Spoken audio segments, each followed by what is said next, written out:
Ok, aujourd'hui on va regarder comment faire l'installation d'une prise d'entrée électrique de 30 ampères sans percer de trou dans le Ford Transit.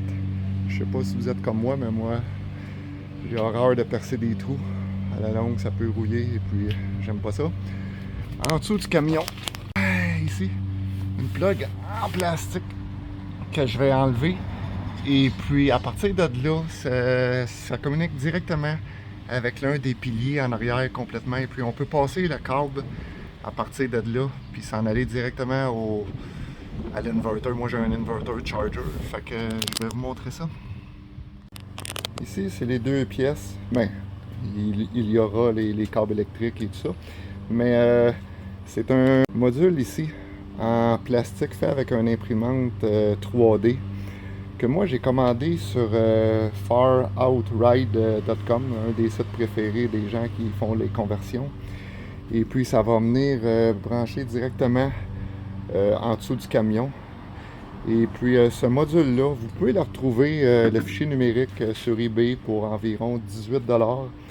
Mais si vous avez les équipements après pour le convertir en ce module, mais moi j'ai commandé de la compagnie faroutRide.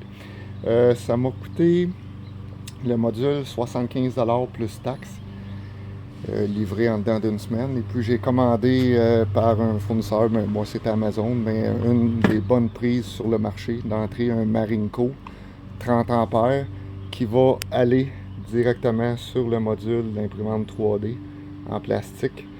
Fait que je vais vous montrer ça. Ok, en dessous du camion, du côté gauche, en arrière sur le bumper, là je vais prendre un petit outil en plastique qui est commode d'avoir. Vous pouvez commander ça sur Amazon. Ça vient 5 outils différents pour différents plastiques si vous avez enlevé à l'intérieur. Ça coûte moins que 10$ Amazon ou Alibaba. Donc moi je vais prendre ça. Et puis vous avez deux accès à des trous ici. Il y en avait un plus petit, un plus gros. Fait que moi, je vais venir enlever le plastique. Et puis le module que je vous ai montré tantôt va venir s'installer dans le trou ici. Et puis ça, ici, à partir d'ici, ça donne accès à l'intérieur directement. Fait que ça va être assez facile de faire l'installation.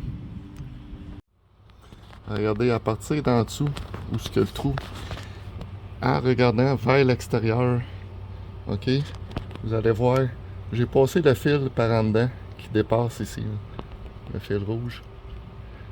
C'est à partir de cette ouverture qu'on va l'entrer ou le sortir à l'extérieur pour le rentrer à l'intérieur. Ici, moi, j'ai acheté une bordure sur Amazon, une bordure en caoutchouc.